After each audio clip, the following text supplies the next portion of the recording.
सम्पूर्ण दिदी बहिनी दाजुभाइहरूलाई मेरो नमस्कार। सेवारो सेवा लासो झर्ले फ्याकुल्ला। आज चाहिँ के यस्तो के मेरो विवाहको त धेरै वर्ष भयो होइन। अनि मेरो हरेक परिस्थिति दुःख होस् सुख होस् जस्तो अवस्था होस् होइन, मेरो बुढाको साथ पाएँ, साथ सपोर्ट पाएँ भने म यो सारा संसारै जित्छु जस्तो लाग्छ क्या मलाई चाहिँ। अनि लाग्छ अनि हर छोरी चेलीहरू हुन्छन् जो बिहे गरेका नारीहरू हुन्छन् उहाँहरूको अनि मेरो हर नारीको आफ्नो लोग्ने चाहिँ भगवान हुन् के, भगवान है।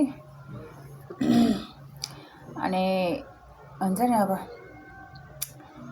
एउटा हामी छोरी चेली हामी जो विवाहित महिला हुन्छ नि, हाम्रो लागि भनेको हाम्रो श्रीमान भनेको चाहिँ हाम्रो शिरको ताज हो के, ताज हो होइन।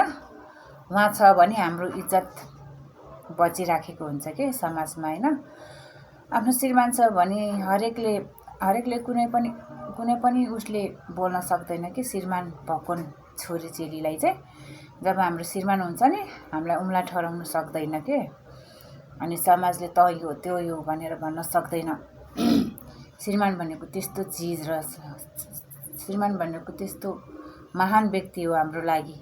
किनभने श्रीमान हाम्रो शिरको ताज हो, हाम्रो सिउँदोको सिन्दुर हो र हाम्रो भगवान पनि हो है। भगवान पछिको भगवान हाम्रो श्रीमान हुनुहुन्छ होइन। अनि यो समाजमा जो के अरे बुढाले छोडेको डिभोर्सी महिलाहरू हुन्छ नि, तिनीहरूलाई चाहिँ यो समाजले टिक्की खान दिँदैनन् क्या। बुढा नहोस् अनि बुढाले छोडेको होस्, बुढा मरेको होस्, यो समाजले तिनीहरूलाई सङ्घर्ष गरेर खाइरहेको छ तर सङ्घर्ष गरेर खाएको देख्दैनन्। तर के देख्छ, कतै गएर के गरेर ल्यायो, कसो गरेर ल्यायो, यसले कसरी कमाएर ल्यायो भन्नेतिर लाग्छ के।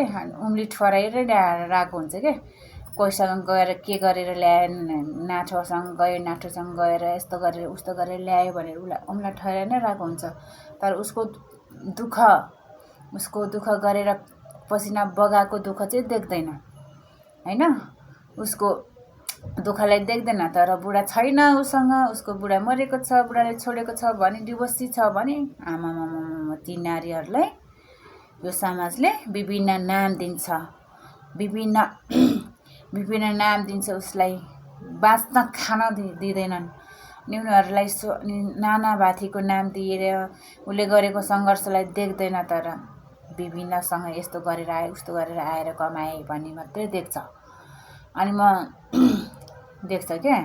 त्यही भएर नारी हो जो विवाहित हुनुहुन्छ, जसको बुढा छ, उहाँहरूले आफ्नो बुढालाई कदर गर्नुहोस्। म तपाईँहरूलाई यही भन्छु, हजुरहरूले आफ्नो बुढालाई कदर गर्नुहोस्, छँदा कदर गर्नुहोस् है। भोलिपर्सि नहुँदाखेरको अवस्थामा त्यो गिल्टी फिल गरेर बस्नुभन्दा आफूसँग आफ्नो श्रीमान छँदै कदर गर्नुहोस्। बुढाले जे भन्नुहुन्छ उहाँ भनेको मान्नुहोस् होइन। बुढाले कुनै पनि गलत गर भनेर भन्नुहुन्न होइन। कतिपय कुराहरू के मैले पनि बुढाले भनेको नमानेर कतिपय कुराहरू म आफ्नो तरिकाले चल्दाखेर त्यो ठाउँमा म खाल्डोमै पुगिरहेको हुन्छु के। अनि मैले बुढाले भनेको नमान्दाखेरको अवस्थामा त्यस्तो हुन्छ। अब बुढाले भनेको चाहिँ हामीले भनेको मान्नुपर्छ। किनभने बुढाको जिम्मेवारी धेरै हुन्छ कि धेरै। जो बुढीले आफ्नो बुढाको दुःख बुझ्छ नि, उसलाई सम्झिन्छ नि, त्यो छोरी चेली महान पनि हुन् है। अनि बुढाले पनि आफ्नो बुढीलाई बुझ्छ, उसको हरेक इच्छाहरू आकाङ्क्षाहरू पुरा गर्दै अघि बढ्नुहुन्छ नि, उहाँ बुढा पनि महान हुनुहुन्छ। त मेरो बुढा त महान हुनुहुन्छ।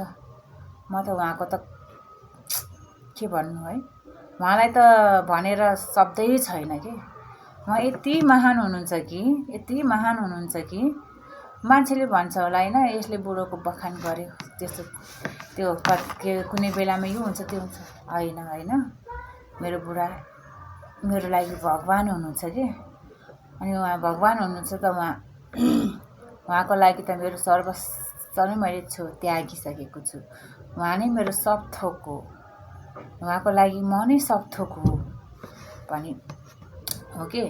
अनि जति पनि छोरीचेली बिहे गरेका नारीहरू हुनुहुन्छ नि, तपाईँहरू एक्स्ट्रा म्यारिज अफेयर चाहिँ नराख्नु होला है। म सबैलाई भनेको जसले राख्छ नि हो उहाँहरूलाई नै भन्दैछु कि यो आँखाले देखेको पनि छ होइन। बुढा हुँदा एक्स्ट्रा म्यारिज अफेयर गरेर हिँडेको होइन, बुढाले गर्यो अनि मैले नि गर्यो भन्नेहरू पनि छन् होइन यो संसारमा होइन। बुढाले गर्यो भन्दैमा आफूले पनि त्यही चिज गर्नु भएन नि त। हामी त छोरी चेली हो कि, हामी छोरी मान्छे हो होइन। बुढाले गर्यो भन्दैमा बुढालाई त हामीले सम्झाउने हो, यस्तो नगर्नु उस्तो नगर्नु भनेर सम्झाउने हो। सम्झेर उहाँले सम्झिनुहुन्छ कि नसम्झिनुहुन्न, भोलिको दिन त्यही बुढी चाहिन्छ उहाँलाई होइन। सम्झेर आउनुहुन्छ कि बुढा त। अनि आफ्नो बुढा भइ एक्स्ट्रा म्यारिज अफेयर राखेर हिँड्छ, अनि बुढाले गर्यो भन्दै आफू पनि गर्दै हिँड्छ नि हो। त्यो बुढा र अनि आफूमा के कम्पेयर छ र, बराबरी होइन तराजुमा जोख्दाखेरि। त्यही भएर आफू चाहिँ आफ्नो इज्जत कसरी बचाउने हो भनेतिर लाग्नुहोस् है छोरीचेलीहरू।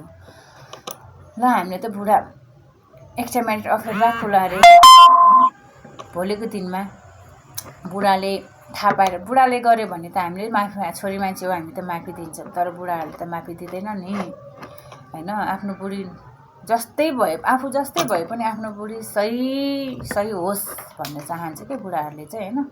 आफ्नो बुढी सिद्धान्तमा बसोस् भन्न चाहनुहुन्छ कि। त्यही भएर हामी छोरीचेलीले भनेको बुढाको मान सम्मान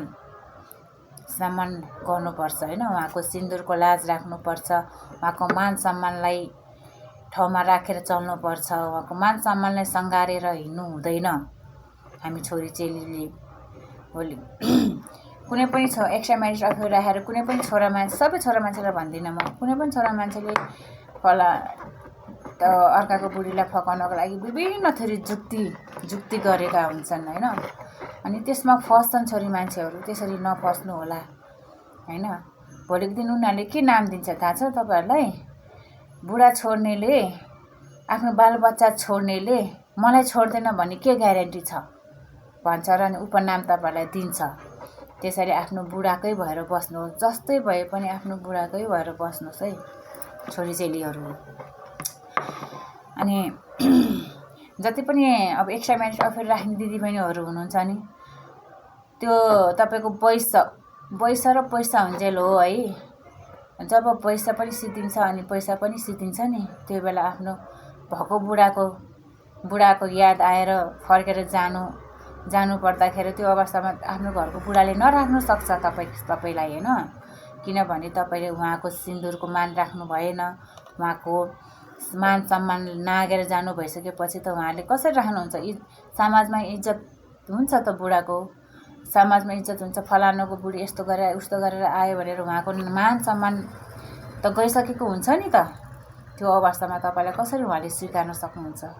स्वीकार्न सक्दैन नि त। हामी छोरीचेलीले भनेको आफ्नो इज्जत आफ्नो हातमा छ। आफ्नो इज्जत कसरी बचाउने, कसरी हिँड्ने भन्ने कुरा चाहिँ त्यो सोच्नुपर्छ है छोरीचेली भइसकेपछि। म होइन, मेरो पनि छोरीहरू छ, तिनवटा छोरीहरू छन् होइन। अनि उनीहरू अरूको छोरीचेलीहरूलाई भन्दा अनि अरूहरूलाई भन्दा पनि आफ्नो छोरीचेलीले नि गर्छ भन्ने त हुन्छ, तर मैले त तोकेर कसैलाई भनेको छैन नि त। जसले गर्नुहुन्छ त्यस्तो गर्नुभएको छ भने त्यो सतर्क हुनु होला, नगर्नु होला यस्तो काम। किनभने आफ्नो बुढाभन्दा ठुलो यो संसारमा कोही पनि छैन होइन। आफूलाई जन्म दिने आमा बाउलाई छोडेर आफ्नो बुढाको घरमा आएको छौँ। हामी जसरी बुढाको घरमा डोली चढेर आएका छौँ नि, त्यसरी नै अर्थीमा जान पाऊँ कि वहीँ बुढाको घरबाट। किनभने हाम्रो इज्जत नै हाम्रो बुढा हो। बस इज्जत बुढा हुन्जेल हाम्रो इज्जत हुन्छ कि।